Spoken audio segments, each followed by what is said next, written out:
Hello, Algebra 2 students. This is a follow-up video to the 4.2 lesson. What I want to show you is how to use your graphing calculator to A, possibly speed up, or at least B, check your work to ensure that you're correct. So watch this after you've already seen 4.2. These are going to be some examples that we saw in the lecture from 4.2. I showed you guys how to graph this equation, y equals x minus 2 squared, subtract 5. Okay, so what we were able to do was we were able to find the vertex. We know it's shifted down 5 and to the right 2, and we found the vertex. And then we knew where the axis of symmetry was because it has to go through the vertex. Okay, so then I told you guys to make this little t-table, putting the vertex in the middle and working out from there. I want to show you guys how to make this table using our graphing calculators. I know I've shown you this in the past, but I just want to remind you that it is an available resource, and it's quite honestly amazing. So what we can do is we can go ahead and graph this by going up to the y equals, and then we can type this in. We have parentheses x, remember this is the x button, minus 2, close parentheses, squared, and then we're going to subtract 5. So I should be able to graph this and see that I got the same thing, right? This blue graph, it looks very similar to this blue graph up here. And then in addition to that, we should be able to push second and then table. And I have this table that I can scroll, keep in mind, and I can plot these points.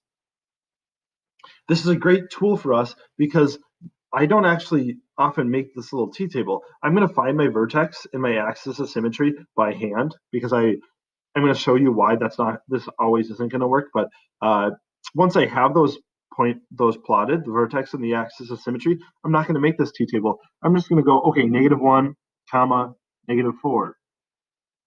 Nope, -1, 4. Right there, right?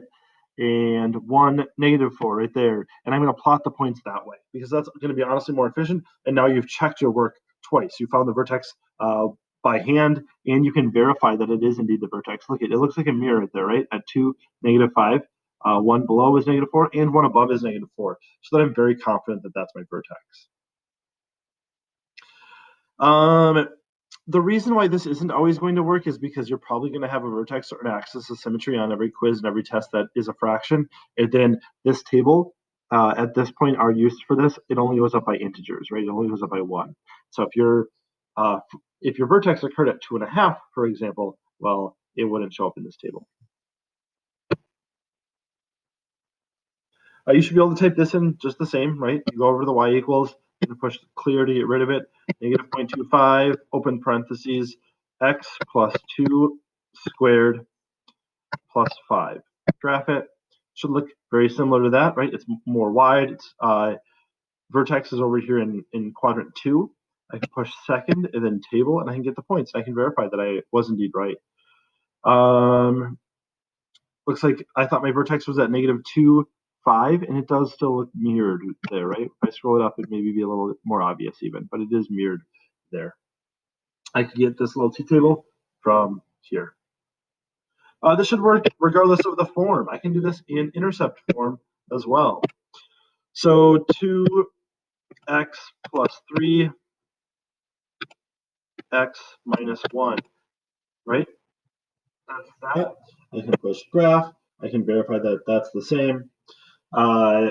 And then I can push second table to get the points. Okay, very cool. I just want to show you this one because this one is going to be different, right? This one's the one that's used right now that you wouldn't be able to use your calculator to get the vertex.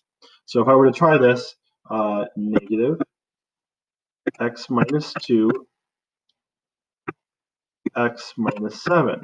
If I were to graph this, it does look very much the same quadrant and everything. If I were to push second table, though, the vertex isn't going to be here. And the reason the vertex isn't going to, ooh, that was exciting. The reason the vertex isn't going to be there is because it occurs at, where is it? 4.5 comma 6.25. You can see it doesn't, you can probably figure out that it's 4.5, but you wouldn't know the y value. So just you go by hand to actually find it and then use your calculator to verify it.